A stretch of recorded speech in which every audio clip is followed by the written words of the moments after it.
So ఇప్పుడు సెంట్రల్లో ఎలా ఉన్నప్పటికీ కూడా తెలంగాణ బీజేపీ ఈ విషయంకి వచ్చేసరికి ఎవరు ఇక్కడ అధ్యక్షులు అవుతారు, మళ్ళీ బీజేపీకి హెడ్ ఎవరు అనేటువంటి ఒక క్వశ్చన్ చాలా మందిలో ఉంది. ఈగర్గా కూడా వెయిట్ చేస్తున్నారు. ఎందుకంటే ఒకసారి బండి సంజయ్ పేరు వచ్చినప్పటికీ కూడా అఫీషియల్గా ఏది లేదు అని ఆయన కూడా చెప్పారు.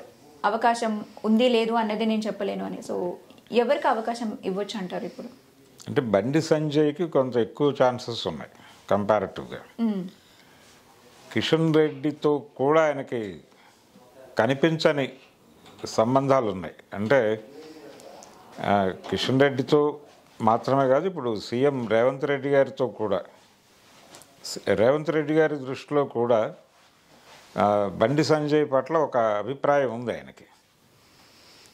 అలా బయటకు చాలా అగ్రెసివ్గా కనిపించినప్పటికీ ఆయనకి పిఆర్షిప్ బాగానే ఉంది. రేవంత్ రెడ్డి గారితో కూడా పాజిటివ్ ఒపీనియన్ తీసుకోగలడు ఆయన. అందుకని అటువైపే మొగ్గు చూపిస్తోంది. బండి సంజయ్కి ఇచ్చే అవకాశాలే కనిపిస్తున్నాయి. ఎందుకు సస్పెన్స్లో ఉంచుతున్నారు? ఇంకా ఎప్పుడు ఎవరు అనేటువంటి ఈగర్నెస్ చాలా మందిలో కనిపిస్తుంది. ఆ చర్చ జరగాలి నెమ్మదిగా. వాళ్ళు అక్కడి నుంచి, అంటే సీల్డ్ కవర్ రాజకీయాలు మన కాంగ్రెస్ పార్టీ అలవాటు చేసింది. ఇప్పుడు వైఎస్ రాజశేఖర రెడ్డి గారు అంటే 2004లో కాంగ్రెస్ పార్టీ గెలిచినప్పుడు కూడా 3 పేర్లు పెట్టారు మార్కెట్లో. అంటే వైఎస్, అలాగే డి శ్రీనివాస్, వీళ్ళిద్దరితో పాటు ఎం సత్యనారాయణరావు గారు, వైఎస్ డిఎస్ ఎంఎస్ అని 3 పేర్లు బయట పెట్టారు. ఈ ముగ్గురులో ఎవరో ఒకళ్ళు ముఖ్యమంత్రి అవుతారు అని, సీల్డ్ కవర్ ఢిల్లీ నుంచి రావాలి. అదే పద్ధతి బీజేపీ కూడా అనుసరించి ఎవరు ఎవరు ఎవరు అని చర్చ జరుగుతూ ఉంటుంది. అక్కడి నుంచి ఒక మెసేజ్ వస్తుంది. ఆ మెసేజ్ ప్రకారం ఇక్కడ ప్రకటన వెలువడుతుంది. అది బండి సంజయ్ వైపే ఉంది ప్రస్తుతం మొగ్గైతే.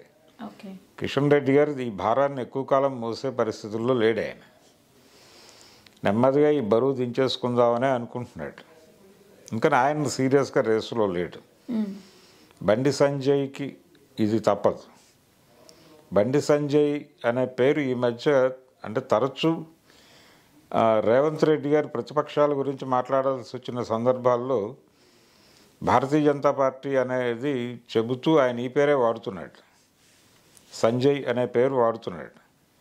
అది కూడా ఒక అనుమానానికి తావిస్తోంది. అంటే బీజేపీ నాయకత్వం ఆయనకే అవకాశం ఇచ్చే ఛాన్స్ ఉందని అనుకోవడానికి ఇది కూడా ఒక రీజన్. బండి సంజయ్కే ఉంటుంది అవకాశం. హోప్ఫుల్లీ తొందరలోనే అనౌన్స్ చేస్తారు, అఫీషియల్ అనౌన్స్మెంట్ అనేది వస్తుందేమో అని.